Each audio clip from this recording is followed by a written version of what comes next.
Olá pessoal, tudo bem? Aqui é o professor Suzuki, sejam todos bem-vindos no nosso ambiente virtual. Essa é a estratégia que nós vamos utilizar para que vocês não sejam prejudicados no conteúdo da disciplina, ok? Nós vamos fazer uma breve revisão dos exercícios que nós fizemos na sala de aula. Exercício número 1.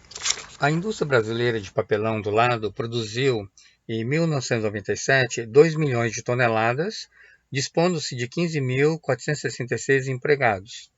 Em 2002, produziu 2,6 milhões, com 13.354 funcionários. Determine a produtividade em 1997 e 2002 e a sua variação. Vamos então para a solução. Em 97, o output foi de 2 milhões de toneladas ao ano. E o input é a quantidade de empregados, nesse caso 15.466. Então a produtividade parcial é sempre o output dividido pelo input. O resultado de 2 milhões você divide por 15.466 empregados. Resultado dá 129,32 toneladas por empregado durante o ano. Beleza? Vamos fazer então a mesma coisa agora, calculando a produtividade parcial em 2002. O output é 2.600.000 toneladas por ano. E o input foram utilizados 13.354 empregados. Então, a produtividade parcial em 2002 é 2.600.000 toneladas dividido por 13.354, que vai dar 194,70 toneladas por empregado durante o ano. Vamos calcular então a variação.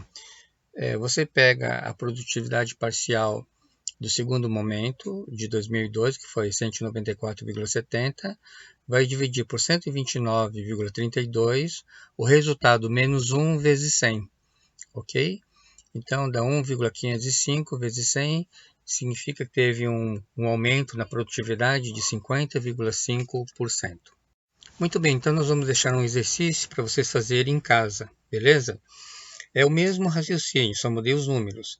A indústria brasileira de papelão ondulado produziu em 2016 3 milhões de toneladas, dispondo-se de 35.500 empregados.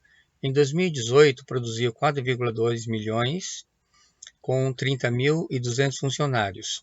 Determine a produtividade em 2016 e 2018 e sua variação. Ok? Faça exercício em casa, que nós vamos colocar num questionário. Vamos para outro exercício bastante interessante. A companhia Capricórnio utiliza água in natura em seu processo industrial. E o consumo histórico tem sido de 0,8765 litro a cada 1.000 unidades produzidas.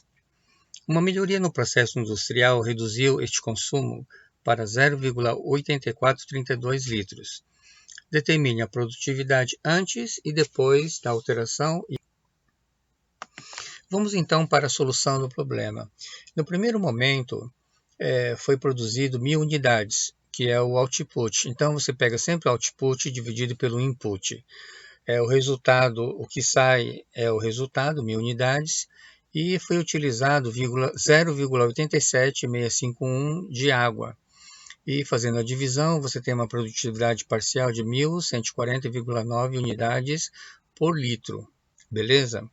Depois que houve aqui uma melhoria no processo, no processo industrial, ele reduziu o consumo para 0,84. Então, vamos calcular a produtividade parcial.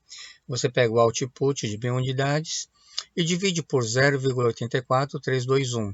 Então, você tem aqui um aumento na produtividade. Ele passa para 1.185,9 unidades por litro. Como é que nós calculamos a variação? A variação da produtividade parcial. Você pega o segundo resultado, que foi 1.185,9, e divide por 1.104,9, desse resultado menos 1 vezes 100.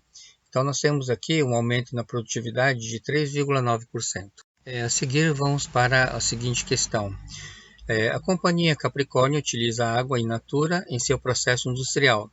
E o consumo histórico tem sido de 0,8265 litro a cada 1.000 unidades produzidas. Só que nesse exercício, um problema no processo industrial aumentou este consumo, ou seja, a produtividade piorou, foi para 0,8544 por litros. Determine a produtividade antes e depois da alteração e a sua variação. Faça esse exercício em casa. Nós temos outro exercício bastante interessante. Um fabricante de filme plástico tem um equipamento cuja capacidade de projeto é de 200 metros por minuto, ou seja, 12.000 metros quadrados por hora. Como é que você calcula? Você pegou 200 e multiplicou por 60, porque uma hora tem 60 minutos. A linha opera 24 horas por dia, 7 dias na semana. Então, ele pede para calcular a capacidade de projeto da linha em metros quadrados por semana. Como você sabe, são 12.000 metros quadrados por hora, vezes 24 horas, vezes 7 dias. Então, você tem 2.016.000 metros quadrados por semana. Essa é chamada capacidade de projeto.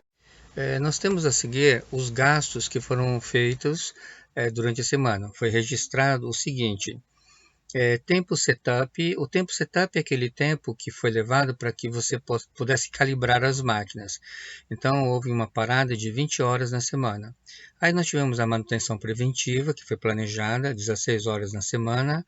Nenhum trabalho que foi programado, 8 horas na semana. A amostragem para verificar a qualidade, parou a máquina e pegou uma amostra para verificar a qualidade. Isso gastou, a máquina ficou parada 8 horas na semana. E o tempo de troca de turno, de um turno para outro, teve uma perda de 7 horas na semana. O item de 1 a 5 a gente chama de parada planejada, ok? Estava dentro do planejamento. Aí nós temos algumas paradas que não foram planejadas. Então, é o item 6, parada de uma quebra de máquina. Não foi planejado, a máquina quebrou e ficou parada 18 horas na semana. Investigar faltas na qualidade, 20 horas na semana. Falta de matéria-prima, 8 horas na semana. Absenteísmo, 6 horas. E a espera por material, 6 horas na semana, que foram paradas que não foram planejadas. Muito bem, então com esses dados, o comando da questão pede para você calcular 4 coisas: a capacidade efetiva desse projeto, a capacidade real, a utilização e calcular a eficiência. Como é que nós calculamos? A capacidade efetiva é a capacidade de horas na semana menos a quantidade de horas que foram perdidas planejadas. 168 é a capacidade, 7 dias vezes 24 dá 168, menos 59. Se você calcular as horas perdidas do item 1 até o item 5, dá 59 horas. Então, nós temos aqui 109 horas, que restam 109 horas. Beleza?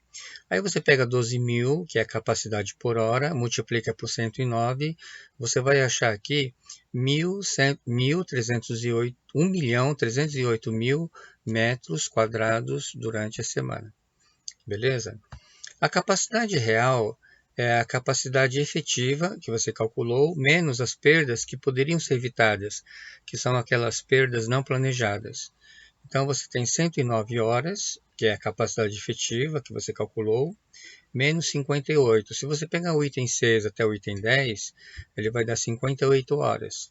Então, nós temos aqui 51 horas durante a semana.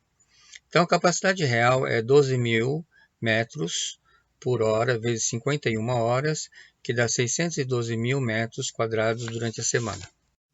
Como é que nós calculamos a utilização? A utilização é a capacidade real dividido pela capacidade do projeto. A capacidade real, nós já calculamos, é 612.000 metros, dividido pela capacidade do projeto, que é de 2.016.000 metros. Então, você divide a capacidade real pela capacidade do projeto e depois o resultado vezes 100. Então, a utilização foi de 30,35%. Vamos calcular agora a eficiência. A eficiência é a capacidade real dividido pela capacidade efetiva vezes 100. Então, a capacidade real foi de 612.000 metros, dividido pela capacidade efetiva, que foi 1.308.000 metros, vezes 100. Então, nós temos aqui uma eficiência de 46,78%. A seguir nós vamos deixar para vocês um outro exercício que ele segue a mesma raciocínio, apenas com os valores diferenciados. Ok? Um fabricante de filme de plástico tem um equipamento cuja capacidade é de 300 metros quadrados por minuto, ou seja, 18.000 metros quadrados por hora. Ela também trabalha com 24 horas por dia, 7 dias na semana. Então, você deve calcular a capacidade de projeto da linha em metros quadrados durante a semana. Beleza? Vamos então aqui para os gastos durante a semana. Tempo setup 16 horas na semana, manutenção preventiva 10 horas, nenhum trabalho programado 6 horas, amostragem para verificar a qualidade 6 horas, tempo de troca de turno 8 horas, parada de quebra de máquina 12 horas, investigar falta na qualidade 16 horas, falta de matéria-prima 6 horas, absenteísmo 6 horas e espera do material 6 horas. Lembrando que o item 1 até o item 5 foi uma parada que foi programada e do item 6 até o item 10 uma parada não programada. Então nós pedimos para vocês calcularem aqui os mesmos comandos, a capacidade efetiva, a capacidade real, a utilização e a eficiência. Ok? Então vocês podem rever o vídeo várias vezes para refazer o exercício. Ok? Bem pessoal, chegamos mais ao fim de um vídeo e esperamos que seja bastante útil para o seu aprendizado. Muito sucesso a todos!